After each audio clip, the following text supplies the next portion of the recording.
All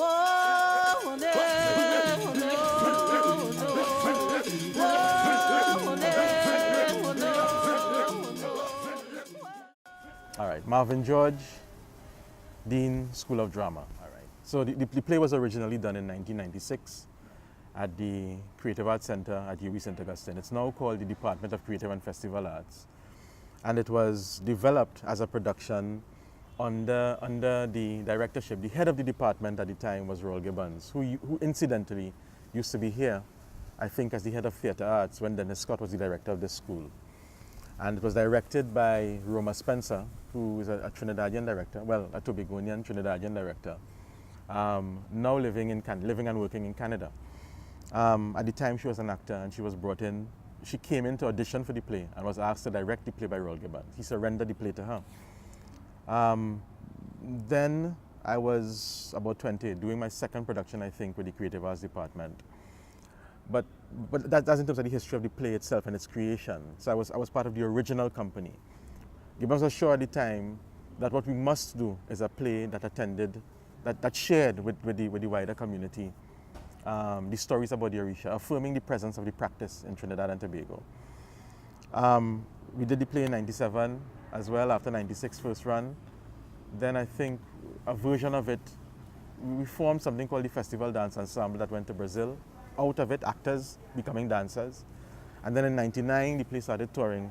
And the first place it came was right here at the Amphitheatre, at the School of Drama, right here at the Namani College. That's the play in terms of its development. It went to other places after that, almost touring once a year for a couple of years, right? But that's the development of the play. But in terms of the content,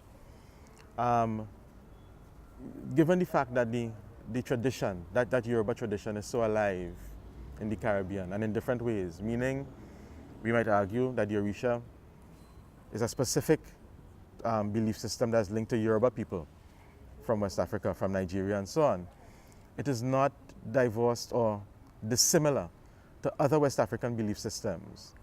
And so essentially what's happening here in terms of the development of this play is really an attempt in theatering these kinds of stories to give voice or to validate people, practices, traditions that exist here in the Caribbean in ways that any responsible theater maker in the Caribbean must do. Yeah. In this one,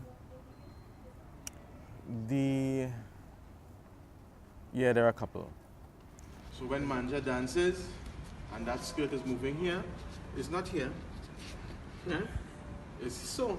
It's here, where they see the manifestation in full, right? This time around, we're doing the play for a simple reason. And I suppose if I think back or reflect back on why Gibbons might have decided to do it with us when in 96, it's probably for the same reason, but I never asked, so I don't know. I'll ask him after. But this time, it's really very simple and tender, and that is that we have to find ways of having a conversation about African religion and African belief systems. Why? Because given our history, our particular history, and the recent history that is, which is the history of enslavement and colonization and so on, and resistance to those two pressures, that one of the things that we will find ourselves doing is repairing. And by repairing, what I mean is reparations. Because at the root of reparations is repairing. Reparations is not simply a conversation about monies owed. And monies owed is important. I'm not discounting that. But reparations is also an act of repairing. And we've been doing it. Historically, all of us have been doing it. The entire enterprise of the Caribbean is an enterprise in repairing. But because the movement is now taken up by academics and so on, it's probably important for us to find ways of making it commonplace, a common kind of conversation. And the conversation on religion and culture is a conversation that we ought to have. And if we've not, and if we've been having it already, we have to continue that conversation. We find ourselves in a situation where all over the Caribbean, there are African practices as religion that exist on a kind of continuum, a kind of spectrum. where on one end you have African Christian religious practices, and then on the other side you have that what will probably be called African pagan religious practice. And somehow we are there's a kind of there is sometimes a kind of mistrust of different kinds of traditions, and sometimes even fear. And that inheritance of fear is part of the inheritance of the slavery colonial system, where African people came to the New World with ways of worship, and Christianity is part of the colonial and slavery exercise that have somehow either, one, caused us to turn away from the original practice, to also find ways of merging what people call syncretism, creolizing, and then, and then somehow thinking that one might be alien to us, when in fact it is ours. If theatre is an attempt to hold a mirror up to nature, that is Shakespeare, right? Then again, one of the things that we have to do is to find ways of having a conversation about religion and culture in general as part of that reparations exercise, so that we are also clear of what obtains here that might be ours, and that we can access, and that we can be comfortable with, so that we can be whole again. That's the reason for the play. That's the reason why we must do the play, right? To attend to the conversation that we have about religion and so on, and to do it without confrontation. The play is a play with music. I don't call it a musical. It's a play with music. I play with plenty dancing and all that lovely stuff, and drumming and good percussion and so on. So it's a play to fall in love with easy. Religion and politics is difficult conversations to have, but when it's couched in the way that it's couched in this play, it's just so beautiful, and so it's easy to access it and to have the conversation. And so that's the reason for it. That's the reason for the play. Must do the play for that reason. In the original production, the play was simply attending to the stories about the Orisha as a big myth. It was staged in that way. This time around, because the exercise is specifically to have a conversation with a Jamaican audience. I mean, we were here before. We were here before in '99 when the show was a touring show. But this time around, it is us here in Jamaica having a conversation with ourselves. The concept is trying to couch these stories about these Orisha by using a system that Jamaica is already familiar with, and that is the revival, the Jamaican Revival Church. And what this production is attempting to do in doing that is one, allow us access, but in allowing us access, citing what is similar, what are the similarities between the two systems. There's a way in which, for example, the Revival Church in the business about situating flags on the compound attend to a relationship between color and spirit energy, and that is not alien to what Orisha people do in Trinidad or anywhere in the diaspora for that matter. Color is linked to energy, right? Color is linked to force, right? All the Orisha as representations of God the Almighty in all of man's existence are essentially forces. Everything is force. Everything has energy. Everything has life force, right? The wind therefore has a name of its own and an Orisha. Metal has a name and an Orisha. Water, fresh water, seawater, and so on. And what the system does is link it to color. A simple act like that, which you find inside of the revival system, is not something that's invented. That's something that's brought over by merits of the history of the religion.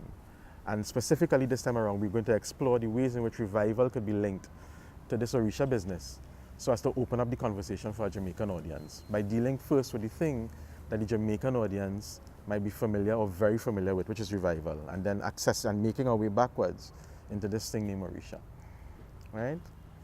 That's the fundamental difference. Otherwise, it's essentially the same.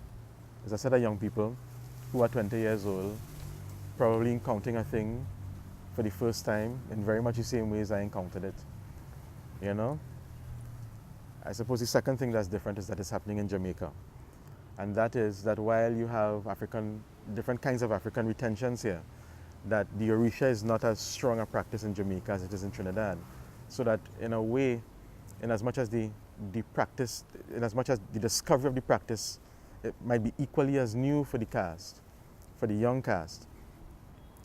The landscape does not have a practice named Orisha existing in it that makes it easy to access in the ways that it was, that it might have been in Trinidad when we did it the first time. You know, we could easily, at the end of a rehearsal sometimes, go into an Orisha yard and meet an elder.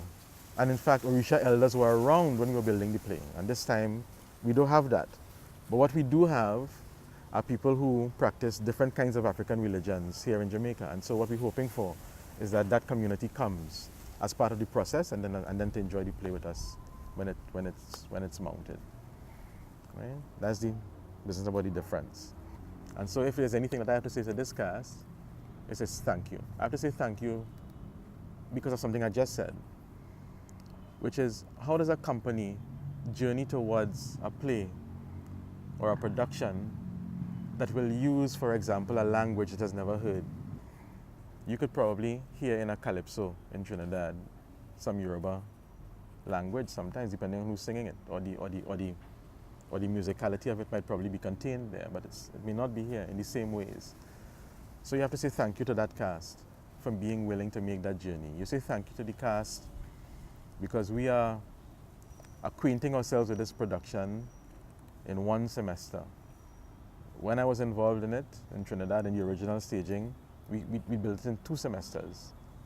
So it's a whole lot of gratitude, for this cast, for the kind of work that they're willing to do to realize this play. Whatever excites them about it. I have to be thankful for that. All of us should be thankful for it. For the audiences that will come, they're coming because at the center of all theatre is entertainment. And there is a particular kind of entertainment in this play that is beautiful. It comes, I think, in the ways in which traditional music that we would probably attend to in a kind of anthropological way is dealt with as art. Because sometimes learning can be beautiful. Sometimes a play can be preachy. And incidentally, this one is not preachy. This one is just so comfortable in what it offers as entertainment. And I think that's what we want from the audience, to come and receive it and to share with us in something that we had a good time building and that we feel that a wider audience could really enjoy and leave happy and probably leave singing and dancing too, because it's that kind of play.